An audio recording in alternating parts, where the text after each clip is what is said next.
نحمده ونصلي على رسوله الكريم اما بعد فقد قال الله تبارك وتعالى كما ورد في سورة المائدة اعوذ بالله من الشيطان الرجيم بسم الله الرحمن الرحيم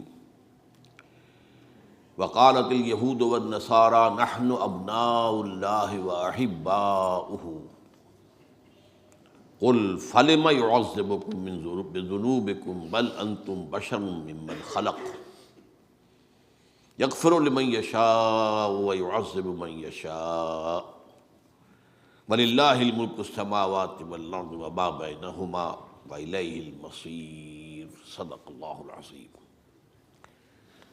رب اشرح لی صدری ویسر لی امری واحلل عقدۃ من لسانی یفقہوا قولی اللہم ربنا الہمنا رشدنا واعذنا من شرور انفسنا اللہم ارنا الحق حقا وارزقنا اتباعہ وارنا الباطل باطلا وارزقنا اجتنابہ اللہم ربنا نور قلوبنا بالایمان واشرح صدورنا بالاسلام ووفقنا لما تحب وترضى آمین یا رب العالمین۔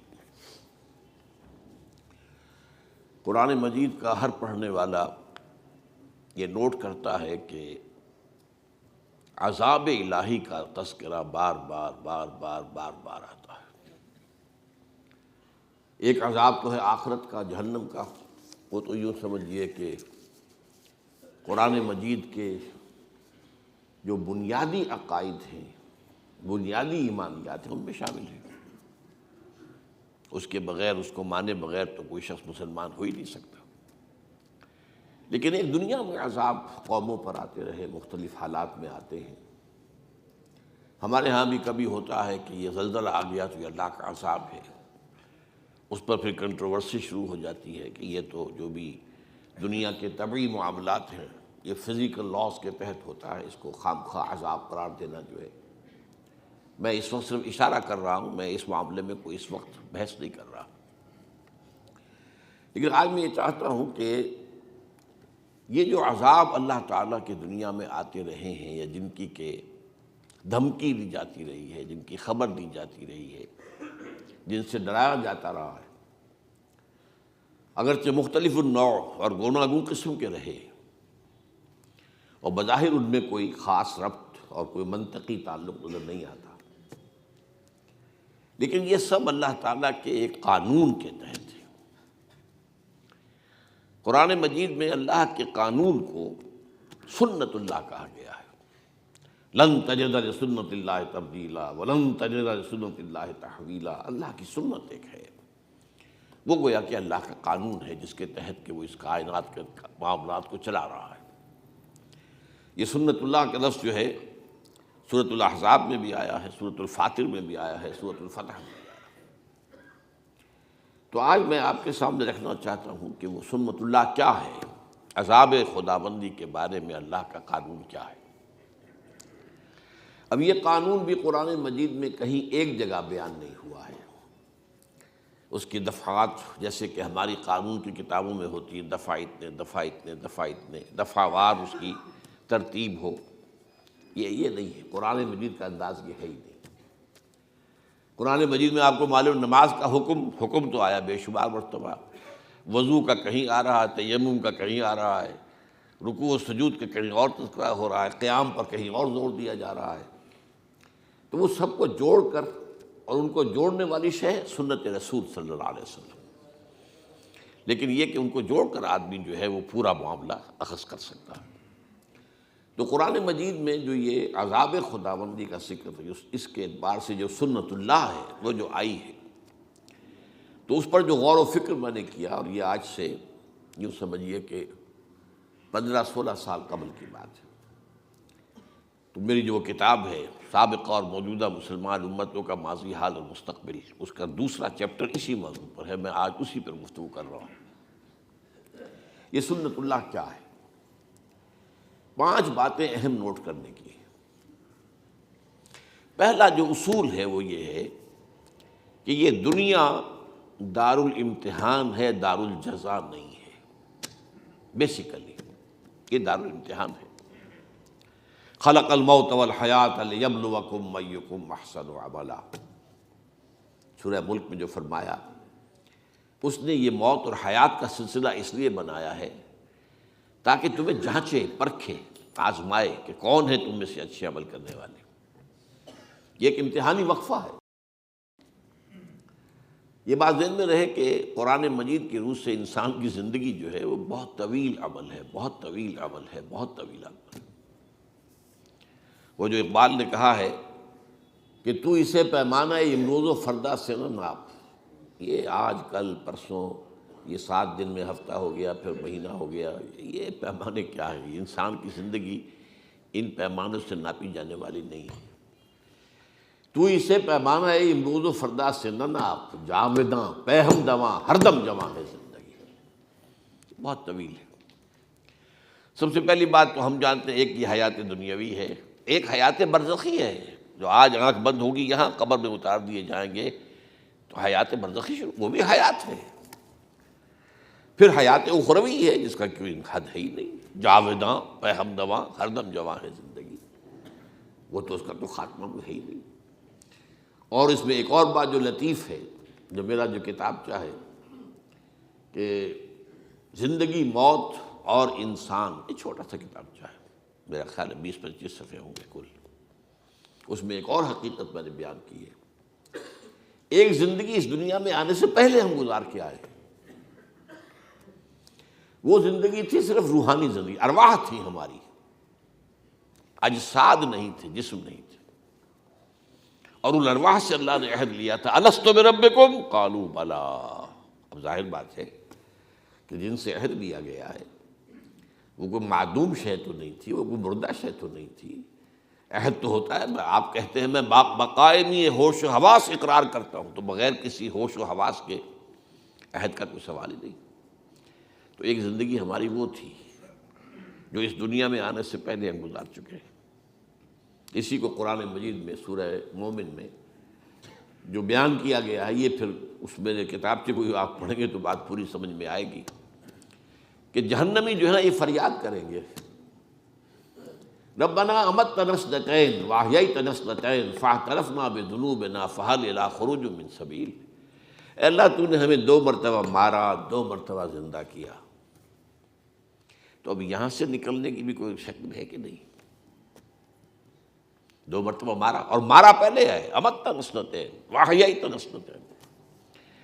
وہ ارواح کی تخلیق کے بعد ہمیں سلا دیا گیا، کولڈ سٹوریج میں رکھ دیا گیا، وہ پہلی موت تھی۔ پھر رحم مادر میں جب میرا حجولہ تیار ہو گیا 120 دن میں، پھر میری روح وہاں سے لا کر داخل کی گئی، اب یہ حیات دنیاوی شروع ہو گئی۔ پھر موت ہوگی تو یہ جسم میرا جہاں سے آیا تھا وہیں جائے گا، وہ تو زمین سے آیا تھا، منہا خلقناکم وفیہا نعیدکم، لیکن وہ روح جہاں سے آئی تھی وہاں جائے گی۔ انا للہ و انا الیہ راجعون۔ اور وہ حیات اخروی ہے جس کی کوئی انتہا نہیں۔ تو اسے پیمانہ امروز و فردا سے نہ ناپ، جاوداں پہم دواں ہر دم جواں ہے زندگی۔ اس میں سے یہ وقفہ تھوڑا سا کیا ہے، ایک موت پھر زندگی پھر موت۔ یہ کیوں؟ یہ چھوٹا سا وقفہ 40-50 سال 70 سال، بلکہ 70 سال بھی ہو جائیں تو ان میں سے آپ نکال دیجئے، پہلے 15-20 سال تو ابھی شعور ہی نہیں ہوتا، اور بعد میں بھی جو ہے اگر کسی کو زیادہ عمر ملے تو پھر جو ہے انسان کے حواس اور اس کے قوا جو ہے ذہنی وہ کمزور پڑ جاتے ہیں۔ تو یہ تھوڑا سا وقفہ ہے، یہ گزر حقیقت، یہ ہے ایک امتحانی وقفہ کہ ایک 3 گھنٹے کا امتحان ہوتا تھا جو ہم دیتے رہتے تھے بیٹھ کر، ایک 30 سال کا 30 برس کا امتحان ہے، اس میں امتحان ہونے کی حیثیت سے کوئی فرق نہیں۔ بہرحال اصل بات کیا تھی، یہ دنیا اصلاً دار الجزا نہیں ہے، یہ دار الامتحان ہے۔ البتہ محاسبہ اخروی کا جو پہلا مرحلہ ہے، جب اصل جو آئے گا محاسبہ، وہ تو آخرت میں آئے گا، وہاں معاملہ یہ ہوگا کہ پہلا مرحلہ یہ ہے کہ تمام امتوں پر اس کے رسول جو بھیجے گئے تھے وہ کھڑے ہو کر ٹیسٹیفائی کریں گے کہ پروردگار تیرا جو دین، تیری ہدایت ہم تک آئی تھی ہم نے پہنچا دی تھی، فَكَيْفَ إِذَا جِئْنَا مِنْ كُلِّ أُمَّةٍ بِشَهِيدٍ وَجِئْنَا بِكَ عَلَىٰ هَٰؤُلَاءِ شَهِيدًا۔ اس کے بعد پھر انڈیویجول معاملہ ہوگا۔ اخروی حساب جو ہے اس کا پہلا مرحلہ اجتماعی ہو گیا، لیکن وہ صرف محاسبے کا نہیں، اتمام حجت کا ہے کہ دیکھو تمہارے پاس ہمارا دین پہنچ گیا تھا، ہمارا پیغام پہنچ گیا تھا، اب بتاؤ تم نے کیا کیا۔ لیکن اس کے بعد ایک ایک شخص کا حساب ہوگا، پھر اجتماعی نہیں ہوگا کہ فلاں پیر کے مرید چلے جائے راستہ کھلا ہوا ہے، اور فلاں جو ہے کوئی دینی قائد جو ہے اس کے ماننے والے چلے جائیں، ان کے لیے یہ دروازہ کھول نہیں۔ انڈیویجول کلہم آتی ہے یوم القیامت فردا، جو بھی آئے گا قیامت کے دن اللہ کی عدالت میں کھڑا ہوگا انفرادی طور پر۔ تم بتاؤ تم نے کیا کیا، تمہیں ہم نے یہ دیا یہ دیا یہ دیا۔ اور آپ کو معلوم ہے، یہ کئی دفعہ میں نے بات واضح کی ہے، ہر انسان کو اللہ نے برابر چیزیں نہیں دی ہیں، کسی کو زیادہ دی ہے، کسی کو کم دی ہے۔ کوئی پیدائشی طور پر جو ہے بہت ذہین ہے، کوئی اتنا نہیں ہے، یکون ذہن ہے ہوتے ہیں، کوئی پیدائشی طور پر جسمانی طور پر کمزور ہوتے ہیں، کوئی پیدائشی طور پر قوی ہوتے ہیں۔ پھر حالات مختلف ہیں، کہاں پیدا کیا۔ ظاہر بات ہے کہ جینز جو آپ لے کر آ رہے ہیں، میں لے کر آیا ہوں، وہ میرے اور ہیں، آپ کے اور ہیں۔ اور پھر یہ کہ جس ماحول میں میں پلا بڑھا ہوں وہ اور تھا، آپ جس میں پڑے بڑھے وہ اور ہیں۔ یہ گیون ہے انسان کے لیے۔ اب اس میں مزید گیون کیا ہے، تم تک میری ہدایت بھی پہنچ گئی تھی، اب بتاؤ تم نے کیا کیا۔ فَكُلُّهُمْ آتِيَ يَوْمَ الْقِيَامَةِ فَرْدًا۔ یہ معاملہ ہے اخروی حساب کا، جبکہ انفرادی طور پر ہر شخص سے معاملہ ہوگا۔ البتہ قوموں اور امتوں کا معاملہ ذرا مختلف ہے۔ قوموں اور امتوں کا حساب اس دنیا میں ہوتا ہے،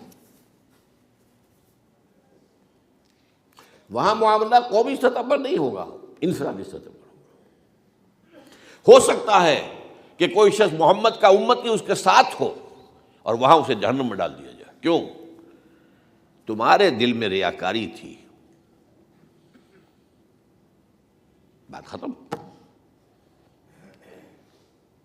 بڑی سے بڑی فگر زیرو سے ضرب کھا کر زیرو ہو جاتی ہے۔ تم بہت بڑے عالم تھے، ٹھیک ہے، اے اللہ میں نے یہ کیا، تیرا دین کا علم پھیلایا، کیا تم نے، لیکن تم نے اس لیے کیا تھا کہ کہا جائے کہ فلاں شخص بڑا عالم ہے۔ وہ کہہ دیا گیا، دنیا میں ڈنکا بج گیا، تعریفیں ہو گئی، تہنیت ہو گئی، تمہاری عقیدت مند پیدا ہو گئے، بس ختم، تمہارا مطلوب و مقصود حاصل ہو چکا، یہاں کچھ نہیں ہے تمہارے لیے۔ اے اللہ میں نے تیری راہ میں جنگ کی، میں نے جان دے دی، ٹھیک دی، لیکن تم نے جنگ کی تھی اس لیے لِأَن يُقَالَ جَرِیٌّ، کہا جائے بڑا جرأت مند آدمی ہے، صاحب کیا کہہ دیں اس کی، نیت یہ تھی تمہاری۔ فقط قیلا، وہ کہا جا چکا دنیا میں، تمہارا مقصود حاصل ہو چکا، you have already had your reward، اب یہاں کچھ نہیں ہے۔ بڑی کبھی تاریخ کرنے والی حدیث ہے یہ، یہی دولت مند کا معاملہ ہو، اللہ میں نے تیری راہ میں بڑی دولت خرچ کی تھی، تم نے کی اس لیے کی تھی، کہا جائے سخیٌ، بڑا سخی آدمی ہے، کیا کہنے اس کی، نیت یہ تھی۔ اگر یہ نیت نہیں ہے کہا جائے کوئی پرواہ نہیں، نیت یہ نہیں ہے کہا جائے بھائی بڑی بہادری سے لڑا فراشہ سے، کوئی حرج نہیں۔ اور نیت اگر تمہاری، اللہ نیت کو جانتا، ہم کسی کی نیت کا فیصلہ نہیں کر سکتے۔ تو معلوم ہوا کہ وہاں تو معاملہ جو ہے ہر ایک کا ایبسولیوٹلی انڈیویجول ہے، قومی نہیں ہے، جماعت کی نہیں، فلاں جماعت کے ارکان چلے جائیں بھائی دروازہ کھل گیا جنت کا، نہیں بھائی، اس جماعت کے ارکان میں سے ہر ایک کا معاملہ علیحدہ اسس ہوگا، یہ پرسنل اسسمنٹ ہے۔ لیکن قوموں کا معاملہ اور امتوں کا معاملہ جو ہے وہ اس دنیا میں ہوتا ہے۔ بڑا پیارا شعر اقبال کا، فطرت افراد سے اغماس بھی کر لیتی ہے، نہیں کرتی کبھی امت کے گناہوں کو معاف۔ انڈیویجول کو دنیا میں نظر انداز کر دے گا، اس کو تو ٹھیک ہے، اس کو ہم نے جو بھی سزا دینی ہے آخرت میں دینی ہے، لیکن قوم بحیثیت قوم آخرت میں پیش نہیں ہوگی، لہذا قوم کا حساب کتاب فطرت افراد سے اغماض بھی کر دیتی ہے، نہیں کرتی کبھی ملت کے گناہوں کو معاف۔ یہ جو قومی معاملات ہوتے ہیں اس میں البتہ ایک استثناء ہے، اور اس میں اول تو یہ بات نوٹ کر لیجئے کہ جب کسی قوم پر دنیا میں عذاب آتا ہے تو اس میں گیہوں کے ساتھ گھن بھی پس جاتا ہے۔ یہ محاورہ ہے نا، گیہوں کے ساتھ گھن بھی پس گئے۔ بہت سے وہ لوگ کہ جو بالفعل جو ہیں برے کام نہیں کر رہے تھے وہ بھی پکڑے جاتے ہیں، بس ایک امید کی کرن دکھائی گئی ہے کہ اس سے بچ سکیں گے وہ لوگ کہ جو برائی سے روکتے رہے، خود بھی بچے رہے اور روکتے بھی رہے، وہ بچ جائیں گے۔ انجینا الذین ینہون عن السوء، ہم نے بچا لیا ان لوگوں کو جو برائی سے روکتے رہے تھے۔ یہ واقعہ سورہ اعراف میں تفصیل سے آیا ہے نا۔ اصحاب السبت یہودیوں کا ایک قبیلہ تھا جو ایک ساحل پر آباد تھا، غالباً ایلات کی جو بندرگاہ کہلاتی ہے۔ اب ظاہر بات ہے کہ وہاں کیا روزی کیا تھی، مچھلیوں کا پکڑنا۔ اب ان کے ہاں ہفتے کے روز کوئی کام دنیا کا کرنا حرام تھا۔ حیوانات کو بھی اللہ نے شعور تو دے رکھا ہے، مچھلیوں کو احساس ہو گیا کہ ایک دن ہفتے کا ایسا ہے جبکہ ہمیں کوئی کچھ نہیں کہتا، باقی 6 دن ہماری شامت ہوتی ہے۔ وہ 6 دن جاتی تھی ڈیپ سی کے اندر، وہاں کون پکڑے؟ یہ آج کل کی طرح کی تو نہیں تھے ٹرالے، بڑے سینکڑوں ٹن کا ٹرالا پھر رہا ہے اور ڈیپ سی میں سے جا کر مچھلیوں کو پکڑ رہا ہے، وہ تو نہیں تھا معاملہ۔ تو ساحل کے قریب سے ہی وہ اپنے مچھرے جو بھی تھوڑا بہت ان کے پاس جال تھا اس سے پکڑتے تھے۔ تو وہ 6 دن جو ہے وہ ڈیپ سی میں چلے گئے، اور 7ویں دن جو ہے ہفتے کے روز آ کر اٹکیلیاں کر رہی ہیں، مچھلیاں اچھل رہی ہیں، کود رہی ہیں، یہ بیٹھے دیکھ رہے ہیں۔ اس میں امتحان ہو گیا۔ کچھ لوگوں نے ہیلا تراشا ایک، اچھا ایسا کرتے ہیں کہ ہفتے کے روز جا کر گڑھے کھود لیتے ہیں سمندر کے کنارے کے ساتھ ساتھ، اور نالی بنا دیتے ہیں کہ سمندر کا پانی ان میں آ جائے، مچھلیاں بھی آ جائیں گی، پھر ہم وہ بند کر دیں گے ہفتے کی شام کو، اتوار کو جا کے پکڑ لیں گے۔ تو اتوار کو پکڑانا ہم نے، ہفتے کو تو کچھ نہیں کیا۔ یہ ہے وہ ہیلا جو مذہبی ہیلا کرتا ہے نا آدمی، کہ ایک حکم کی اصل حکمت ختم، اس کا ڈھانچہ باقی رہ جائے۔ اس پر آیا قوم 3 حصوں میں تقسیم ہو گئی، ایک وہ جو بالفعل یہ کام کر رہے تھے، ایک وہ جو یہ کام نہیں کرتے تھے لیکن روکتے بھی نہیں تھے، ایک وہ جو رکے ہوئے بھی تھے اور روکتے بھی تھے۔ تو جب عذاب آیا اللہ کا، انجینا الذین ینہون عن السوء، ہم نے نجات دے دی ان کو کہ جو اس بدی سے روکتے رہے تھے۔ اب دوسرا عذاب جو ہے جو دنیا میں آتا ہے، جو عذاب استیصال ہے، جو آتا رہا ہے، اب اس کا سلسلہ بند ہے سوائے ایک ماضی کے قرض کے جو ادا ہونا ہے۔ اس کو اچھی طرح سمجھ لیجیے بات ہے۔ عذاب استیصال کسے کہتے ہیں؟ اصل کہتے ہیں جڑ کو، جڑ سے اکھاڑ لینا۔ ایک تو یہ ہے کہ آپ نے کسی پودے کو کاٹ دیا، اس کا تنا ہے، اس میں پھر کوئی شاخ نکل آئے گی، پھر کوئی پتیاں آ جائیں گی، آپ نے جڑ سے اکھاڑ لیا تو کچھ سوال کر دیں۔ تو عذاب استیصال وہ ہے جو قوموں پر آیا اس انداز میں کہ ان کی جڑ کاٹ دی گئی۔ اس کے لیے قرآن مجید جو الفاظ استعمال کرتا ہے وہ کیا ہے؟ کَأَن لَّمْ يَغْنَوْا فِيهَا، ایسے ہوگا جیسے تھے ہی نہیں، جس کو ہم کہتے ہیں نسیم منسیہ ہو گئے۔ کہیں فرمایا لا یرا الا مساکنہم، اب ان کے مسکن تو نظر آ رہے ہیں، محل تو نظر آ رہے ہیں، وہ رہنے والے نظر نہیں آ رہے، ان مکانوں کے مکین نہیں نظر آ رہے۔ سمود کے محل پہاڑوں کے اندر کھود کھود کر جو بنائے آج بھی نظر آتے، آج جا کے دیکھ لیجیے، 7000 سال پرانی شے ہے، وہ آج کی نہیں ہے، یو کین گو اینڈ سی دم۔ اور تیسری اصطلاح ہے فَقُطِعَ دَابِرُ الْقَوْمِ الَّذِينَ ظَلَمُوا، اس ظالم قوم کی جڑ کاٹ دی گئی۔ اس لیے میں نے اس کے لیے لفظ آپ کو بھی بتایا، استیصال۔ ایک استحصال ہے کے ساتھ، کسی سے کوئی زبردستی فائدہ لینا، استحصال، یہ استحصالی معاشرہ ہے، ایکسپلائٹیٹو ہے، ایکسپلائٹیشن، ایک استحصال، اصل سے، جڑ سے اکھاڑ۔ یہ کن قوموں پر آتا ہے؟ یہ آیا ہے جن کے پاس اللہ کو رسول بھیج دے، اور رسول اپنے قول اور اپنے عمل سے، اپنی دعوت سے اتمام حجت کر دے، اور قوم بحیثیت مجموعی اسے رد کر دے۔ اس میں پہلی بات نوٹ کیجیے، یہ انبیاء کا معاملہ یہ نہیں، رسولوں کا معاملہ ہے، رسول کا لفظ ہے، یہ ابھی میں آپ کو آیات بھی سناؤں گا۔ رسول بھیجا جائے معین طور پر، جاؤ ادھر، اذهب الى فرعون انه طغى، جاؤ موسیٰ فرعون کی طرف۔ اب یہ رسول ہے۔ حضرت یوسف اس طرح بھیجے نہیں گئے تھے، وہ نبی تھے، رسول نہیں تھے۔ سمجھ رہے ہیں میری بات؟ نبی اور رسول میں بہت فرق ہے۔ بس ایک بات جو ہے سب کے نزدیک متفق علیہ ہے، نبی عام ہے، رسول خاص ہے۔ ہر رسول تو لازماً نبی ہے، ہر نبی رسول نہیں ہے۔ اسی لیے جو مشہور ہے کہ 1.25 لاکھ جو ہے انبیاء آئے ہیں دنیا میں، جبکہ رسول 313 آئے ہیں۔ بہرحال ایک قوم کی طرف اللہ نبی بھیج رہا ہے، لیکن اس کے بعد پھر بالآخر اتمام حجت کے لیے ایک رسول بھیج دیا۔ اب اس رسول کی دعوت کا بحیثیت مجموعی انکار کیا، 2 4 6 8 10 آدمی آ گئے، بس اللہ خزل، ان پر وہ عذاب استیصال آتا ہے۔ گویا کہ ثابت ہو جاتا ہے اس قوم میں کوئی خیر نہیں ہے۔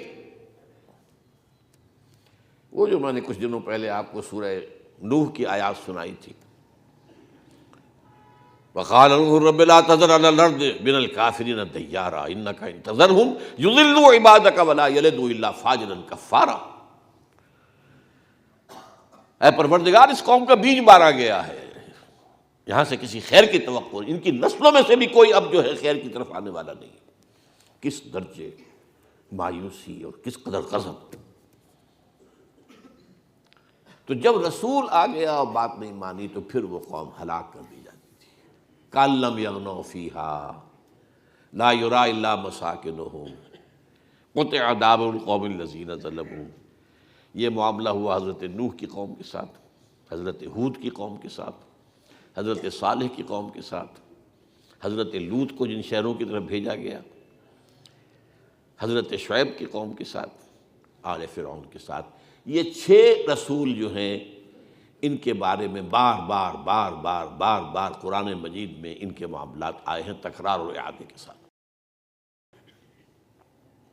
یہ ہے عذاب استیصال۔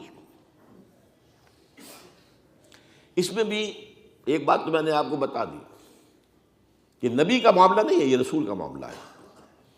چنانچہ سورہ بنی اسرائیل میں فرمایا وَمَا كُنَّا مُعَذِّبِينَ حَتَّى نَبْعَثَ رَسُولًا۔ ہم عذاب، یہ عذاب مراد عام عذاب نہیں، عذاب استیصال یہاں مراد۔ اب یہ وہ چیزیں ہوتی ہیں جو قرآن کے مطالعے کو آپ کرتے ہیں کہ یہاں پر اس سے مراد کیا، یہ عذاب عام نہیں، یہاں پر عذاب کی قسمیں تو بہت سی ہیں، میں گنا رہا ہوں آپ کو۔ یہ عذاب استیصال جو ہے، کسی قوم کو نیست و نابود کر دینا، نسیم منسیہ کر دینا، جڑ کاٹ دینا، یہ عذاب جو ہے وَمَا كُنَّا مُعَذِّبِينَ حَتَّى نَبْعَثَ رَسُولًا، ہم کسی پر یہ عذاب نہیں بھیجتے رہے جب تک کہ رسول کو مبعوث نہ کر دیں۔ اور یہ بات آگے اور فرمائی ہے وَمَا كَانَ رَبُّكَ مُهْلِكَ الْقُرَىٰ حَتَّى يَبْعَثَ فِي أُمِّهَا رَسُولًا۔ اللہ کا یہ معاملہ نہیں رہا کہ وہ بستیوں کو ہلاک کر دے جب تک کہ ان کی مرکزی بستی کے اندر رسول نہ بھیج دے۔ یہ اب ظاہر بات ہے کہ ایک قوم ہے، اس کی بستیاں ہیں، آبادیاں ہیں، اب ہر بستی ہر آبادی میں تو رسول نہیں بھیجا جائے گا نا، لیکن اس کی ایک مرکزیت ہے، اس کا ایک مرکزی جگہ ہے۔ اس لیے مکہ کو کہا گیا ام القریٰ، یہ عرب کی بستیوں کی ماں، جڑ یہ ہے۔ حتیٰ نبعث فی امہا رسولا، جب تک کہ ان کی جو جڑ والی اور مرکزی بستی ہوتی ہے اس میں ہم رسول نہیں بھیج دیتے تھے، اس وقت تک کوئی ہلاکت کا یہ عذاب اللہ تعالیٰ نہیں بھیجتا رہا ہے۔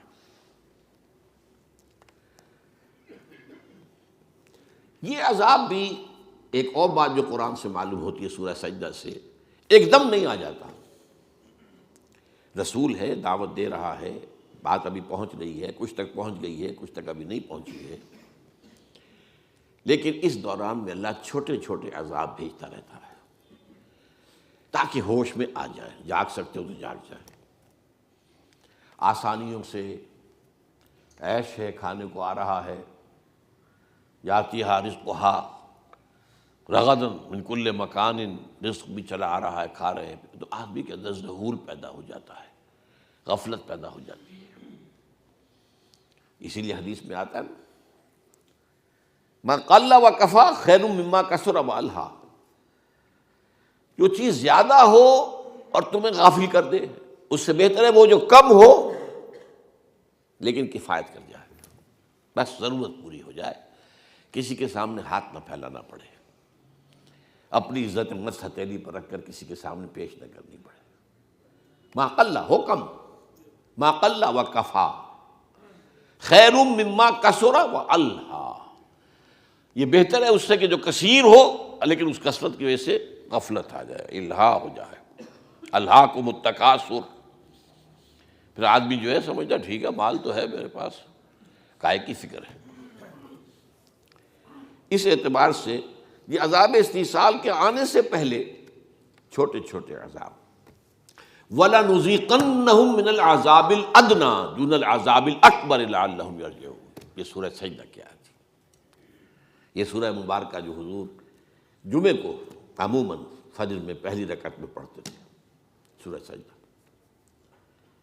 وَلَنُذِيقَنَّهُم مِّنَ الْعَذَابِ الْأَدْنَىٰ دُونَ الْعَذَابِ الْأَكْبَرِ، عذاب، اب اس کو عذاب اکبر کہا گیا، جسے میں عذاب استیصال کہہ رہا ہوں، وہ بڑے عذاب سے پہلے کہ جبکہ ان کا بالکل نسیہ منسیہ کر دیا جائے، اس سے پہلے چھوٹے چھوٹے عذاب، تاکہ اگر ہوش میں آ سکتے ہوں تو آ جائیں۔ اگر نشہ جو ہے وہ تھوڑا ہے تو آدمی جو ہے ہوش میں آ جائے گا، گیا ڈیپ گیا آدمی تو خیر اس کا کوئی امکان نہیں ہے۔ لعلہم یرجعون، تاکہ جو بھی لوٹ سکتے ہو لوٹ آئیں، جو بھی جاگ سکتے ہو جاگ جائیں۔ اب اس کے بارے میں آپ سے کہہ رہا تھا کہ یہ عذاب اب کسی قوم پر نہیں آئے گا۔ کیوں نہیں آئے گا؟ اب نہ کوئی رسول آئے گا نہ یہ عذاب آئے گا۔ اس عذاب کے لیے شرطیں لازم ہے، وما کننا معذبین حتی نبعث رسولا، رسول تو کیا آئے گا، نبی ہی نہیں آئے گا تو نبی رسول کہاں سے آ جائے گا؟ وہ تو نبوت ختم ہو گئی محمد رسول اللہ صلی اللہ علیہ وسلم۔ رسالت کے لیے نبوت تو پری کوالیفیکیشن ہے نا، پری کوالیفیکیشن، پہلے نبی ہو تو پھر رسول ہوگا۔ لہذا یہ عذاب کسی پر نہیں آئے گا، الا ایک استثناء ہے، یہ بہت اہم بات ہے، سمجھ لیجیے۔ ماضی کا ایک قرض ہے جو ادا کرنا ہے، وہ قرض کیا ہے؟ یہودیوں کی طرف اللہ نے رسول بنا کر بھیجا حضرت عیسیٰ کو۔ سورہ آل عمران میں فرمایا رسولاً الی بنی اسرائیل، نبی تو ان سے پہلے بہت آئے تھے، بالکل ان کے زمانے میں بھی موجود تھے، حضرت یحییٰ نبی تھے، حضرت زکریا ان کے والد نبی تھے، نبی تو تھے، لیکن آخری پھر حجت کے طور پر کہا نبی تو آتے رہتے تھے۔ نبی کے ساتھ وہ معاملہ نہیں ہے کہ اگر آپ نے دعوت رد کر دی تو ان پر عذاب آ جائے گا، نہیں، لیکن رسول کے بعد پھر عذاب آتا ہے۔ بنی اسرائیل نے حضرت عیسیٰ کا انکار کیا من حیث المجموع، نہ صرف انکار کیا، ان کو ہلاک کرنے کے در پہ ہوئے۔ یہ ان کے علماء کا فتویٰ تھا کہ مسیح مرتد ہے، جادوگر ہے، کافر ہو گیا ہے۔ اس سے پہلے اس سے بھی بڑی بات کہتے تھے کہ یہ ولد الزنا ہے، آج بھی کہتے ہیں یہودی باسٹرڈ۔ اور کمال یہ ہے دیکھیے کہ ان یہودیوں کو عیسائیوں نے اپنے سر کے اوپر اٹھایا ہوا ہے، جو ان کے نبی کو، نبی نہیں، جو ان کو خدا، جو ان کا جو خدا ہے ان کو باسٹرڈ کہتے ہیں۔ یہ کمال ہے دنیا کے اندر، اس کا تو آپ نے کہیں کوئی مثال دیکھی ہی نہیں ہوگی۔ سن آف مین پکچر بناتے ہیں باقاعدہ، تم جسے سن آف گاڈ کہتے ہو سن آف مین ہے،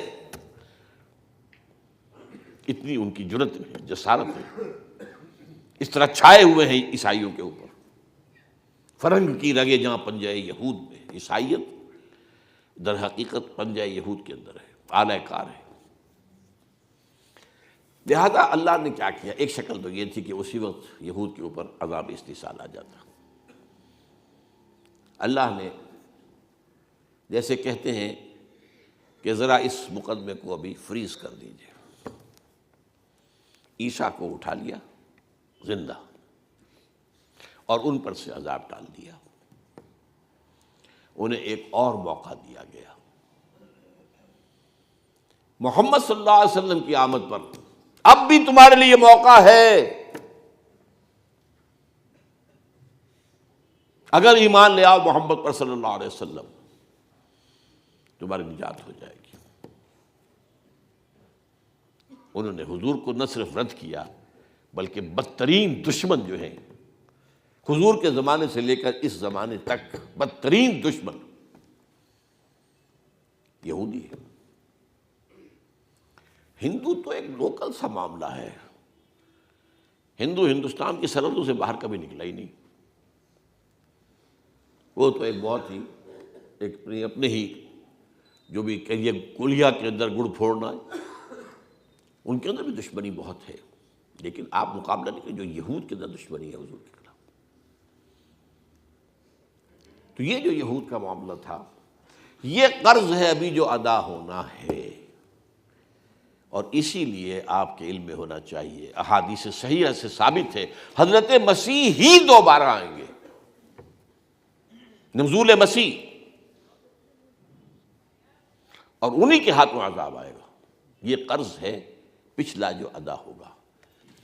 تو یہ سمجھ لیجئے کہ اس میں ایک صرف استثناء ہے اور وہ یہود کا ہے، اور یہ تو معلوم ہوتا ہے کہ جو ان کے پیش نظر ہے گریٹر اسرائیل قائم کرنا، وہ ایک دفعہ تو ہو جائے گا۔ روکنے والا ہے کون ان کا؟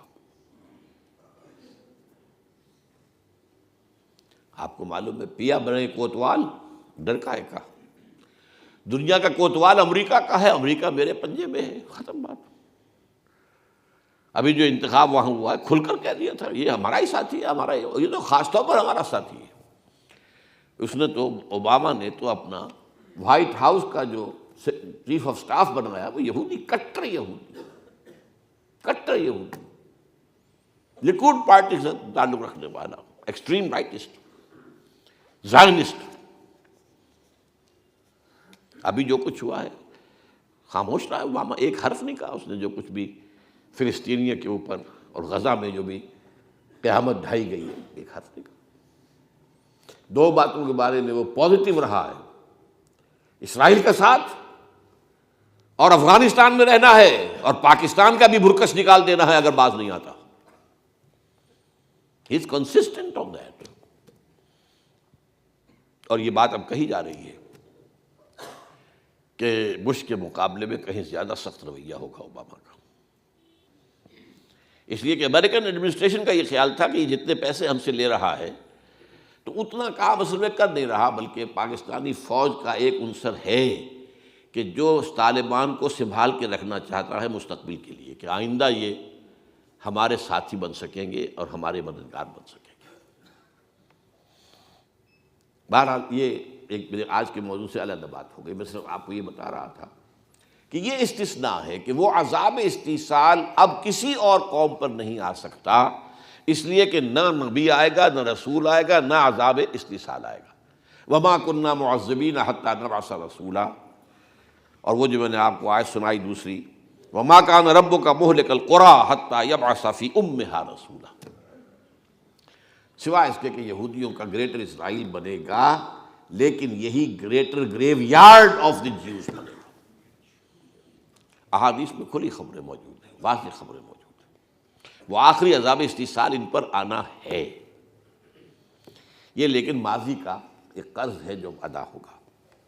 اب آئیے اگلے جو آئٹم ہے، رسولوں کی امتوں پر عذاب۔ ایک تو وہ ہیں جو رسولوں کا جنہوں نے انکار کیا، بالکل یہ انکار کر دیا تو ختم۔ رسولوں کی امتوں پر جو عذاب آتا ہے وہ کیوں آتا ہے؟ لما تقولون ما لا تفعلون کبر مقتا عند اللہ ان تقولوا ما لا تفعلون۔ جس قوم کو اللہ اپنی کتاب دے، اپنی شریعت دے، وہ اس زمین پر اللہ کی نمائندہ بن جاتی ہے۔ اگر وہ اس کتاب اور شریعت کے مطابق عمل کرے تو رحمتیں ہوں گی۔ لئن شکرتم لازیدنکم، اور دوں گا اور دوں گا اور دوں گا۔ اور اگر تم نے اپنے عمل سے مس ریپرزینٹ کیا ہمارے دین کو تو تم کافروں سے بدتر ہو۔ پھر یہ نہ سمجھنا کہ ہم تو فلاں کے امتی ہیں، ہم تو فلاں کے اولاد ہیں، ہم تو ابراہیم کی اولاد ہیں، ہم تو یعقوب کی اولاد ہیں، بنی اسرائیل ہیں، ہم تو محمد کے امتی ہیں۔ کچھ بھی ہوا کرو، معاملہ محمد کے امتی ہو، لیکن تورات سے تم خود کیا ہو؟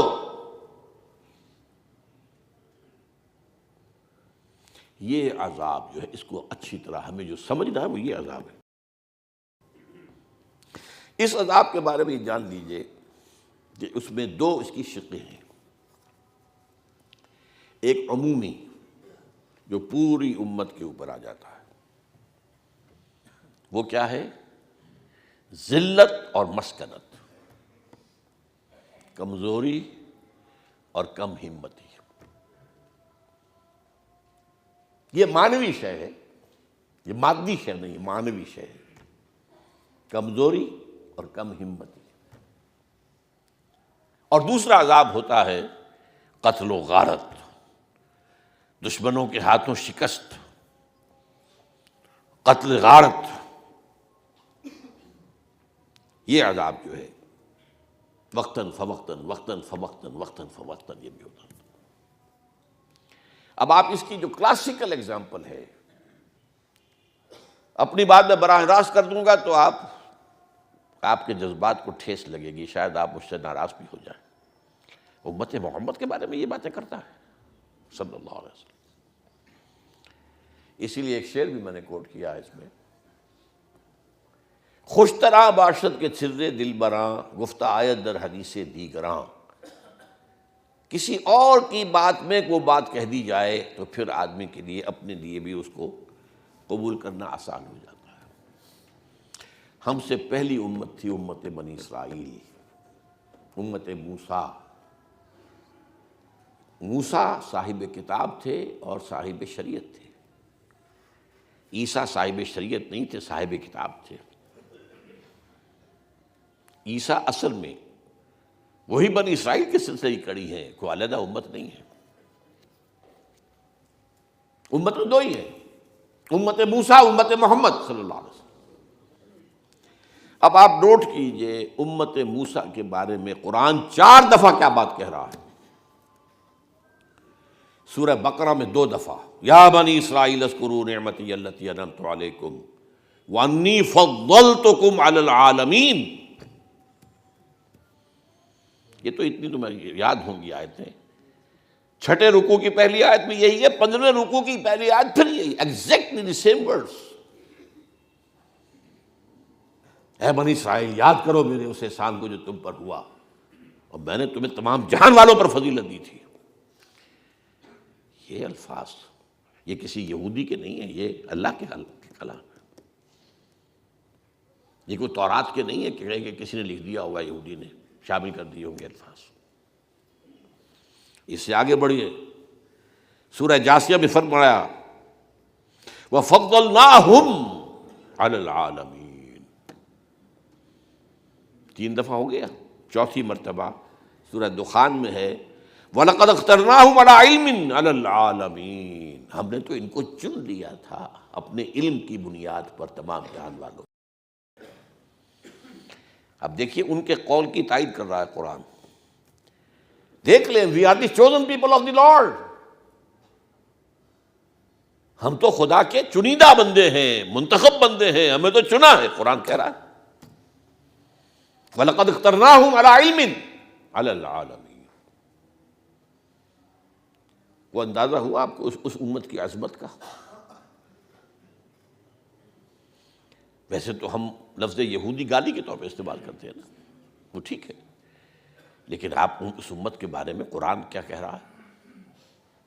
لیکن پھر اسی امت کے بارے میں ضربت علیہم الذلۃ والمسکنۃ وباؤوا بغضب من اللہ، ان پر ذلت اور مسکنت تھوپ دی گئی اور وہ اللہ کے عذاب کو لے کر لوٹے۔ یہ میں نے آپ کو بتایا دو حصوں میں، ذلت و مسکنت معنوی ہے، کم ہمتی، جیسے کہا کہ نیوروسینیا، کسی شخص کو اعصاب کی کمزوری ہو جاتی ہے، اچھا بھلا ہے، سب کو ڈاکٹرز دیکھ کے بتا رہے ہیں کوئی خرابی نہیں، کچھ نہیں، کوئی کمی، ہارٹ بھی ٹھیک ہے، سب ٹھیک ہے، بلڈ پریشر ٹھیک ہے، یہ بھی ٹھیک ہے، لیکن اندر سے معلوم تک کھوکھلا ہو گیا اعصاب، یہ ہے مسکنت۔ ضربت علی، کسی پر تھوپ دینا، دے مارنا، جیسے کہ آپ دیہاتی کے اندر دیکھتے ہوں گے عورتیں جو ہے تھوپ، وہ جو ہوتا ہے کپلا، اسے کیوں دے کر مارتی ہیں دیوار پر تاکہ وہ چپک جائے۔ ضربت علیہم الذلۃ والمسکنۃ وباؤوا بغضب من اللہ، اور یہ ایک دفعہ نہیں، دوسری مرتبہ پھر آیا سورہ آل عمران میں، ضربت علیہم الذلۃ اینما ثقفوا الا بحبل من اللہ وحبل من الناس، ان پر مسکن، ان کے اوپر ذلت تھوپ دی گئی ہے جہاں کہیں بھی پائے جائیں گے، سوائے یہ کہ اللہ کی طرف سے ہی کوئی مہلت مل جائے یا کوئی لوگوں کا سہارا ہو جائے۔ آج لوگوں کے سہارے، عیسائیوں کے سہارے کھڑا ہوا یہودی، اپنے بل پر نہیں ہے۔ لیکن یہ نہیں ہے، یہودیوں نے ان کو قبضے میں لیا ہوا، پوزیس کیا ہوا ہے، لیکن ہے بہرحال ان کی ساری قوت کا دار و مدار امریکہ پر ہے۔ 41 ویٹوز آن کریڈٹ آف امریکہ، کہ آپ یونائٹڈ نیشن کی جنرل اسمبلی ایک قرارداد پاس کر رہی ہے اور امریکہ ویٹو کر رہا ہے، ویٹو کر رہا ہے، ویٹو کر رہا ہے، ویٹو کر رہا ہے، اور اس کے اوپر جو ہے بارش کی ہوئی ہے۔ تو یہ ہے کہ انسانوں کا کوئی سہارا، اور کیوں مل رہا ہے سہارا، یہ پھر میں اگلی مرتبہ عرض کروں گا۔ یہ امت مسلمہ پر جو آنے والا عذاب ہے، یہ وہ تلخ باب ہے جو میں اس کی تلخی کو کم کرنے کے لیے آج یہ آپ کو پہلے یہ نہ سمجھو کہ آپ ہی ہیں ریختہ کہ تم ہی استاد نہیں ہو، غالب کہتے ہیں اگلے زمانے میں کوئی میر بھی تھا، تم ہی نہیں ہو امت مسلمہ، پہلے بھی ایک اور امت تھی جس کے سند میں آپ کو دے چکا، انی فضلتکم علی العالمین، فضلناہم علی العالمین، اخترناہم علی علم علی العالمین۔ ضربت علیہم الذلۃ والمسکنۃ وباؤوا بغضب من اللہ۔ غضب کیا ہوا؟ نمبر 1، اشوریوں کے ہاتھوں بربادی ہوئی 700 قبل مسیح میں، کلدانیوں کے ہاتھوں، نیبوکڈنیزر کے ہاتھوں بربادی ہوئی، قتل عام ہوا، میسیکر ہوا، ہیکل سلیمانی گرایا گیا 587 قبل مسیح۔ پھر وہ دوبارہ اللہ نے ایک مہلت دی، پھر انہیں آباد کیا، پھر انہوں نے وہ بنایا اپنا ہیکل سلیمانی، پھر آ کر یونانیوں نے رگڑا، رومیوں نے رگڑا، اور رومیوں نے، ایک رومن نے، ٹائٹس نے 70 عیسوی میں وہ ان کا جو ہے ہیکل بھی گرا دیا، اور 1,33,000 یہودی ایک دن میں قتل کیے یروشلم میں، اور نکل جاؤ فلسطین سے، کوئی نہیں تمہارے لیے یہاں رہنے کی جگہ۔ کئی سو برس تک یہ یروشلم کی بستی اجڑی رہی ہے۔ تو ہیڈریان بعد میں جو ایمپرر بنا روم کا، اس نے پھر اسے دوبارہ آباد کیا اور نام بھی بدل دیا، یروشلم نہیں، ایلیا، حضور کے زمانے میں ایلیا اس کا نام تھا۔ اور یہ تو قرآن مجید کے نزول سے پہلے کی باتیں ہوئیں، اشیریوں کے ہاتھوں تباہی، کلدانیوں کے ہاتھوں تباہی، یونانیوں کے ہاتھوں تباہی، رومیوں کے ہاتھوں تباہی، اور حضور کے بعد جرمنوں کے ہاتھوں تباہی جو پچھلی صدی۔ اب طرفہ تماشا نوٹ کر لیجئے، یہ سب کچھ ہے، لیکن وہ کہتے یہی رہیں گے، نحن ابناء اللہ واحباؤہ، ہم تو اللہ کے بیٹے ہیں، چہیتے ہیں۔ ٹھیک ہے، تم چہیتے تھے، ٹھیک ہے، اللہ نے تمہیں چنا تھا، ٹھیک ہے، اخترناہم علی العالمین اللہ نے فرمایا ہے، لیکن اس کے بعد تمہارے اعمال، تمہارے کرتوت، اللہ تعالیٰ کا قاعدہ اور قانون وہ عمل کے ساتھ ہے۔ پیش کر آخ غافل عمل کوئی اگر دفتر میں ہے۔ یہی وجہ میں نے آیت جو پڑھا سنائی تھی آپ کو، شروع میں کیا تھی وہ، وقالت الیہود والنصارى نحن ابناء اللہ واحباہ قل فلم یعذبکم بذنوبکم، ایسے ہی تم چہیتے اور لاڈلے ہو تو اللہ تمہیں کیوں عذاب دیتا رہا ہے؟ تمہاری ایسی ایسی پٹائی، ایسی ایسی پٹائی، اشریوں کے ہاتھوں تباہی، کلدانیوں کے ہاتھوں بربادی، 2 مرتبہ تمہارا خانہ کعبہ 2 مرتبہ گرا پڑا ہوا، سن 70 عیسوی سے لے کر آج تک 2009 تک گرا ہوا ہے۔ اب انہوں نے بنانا ہے، اب ان کے ایجنڈا میں شامل ہے، بنانا ہے۔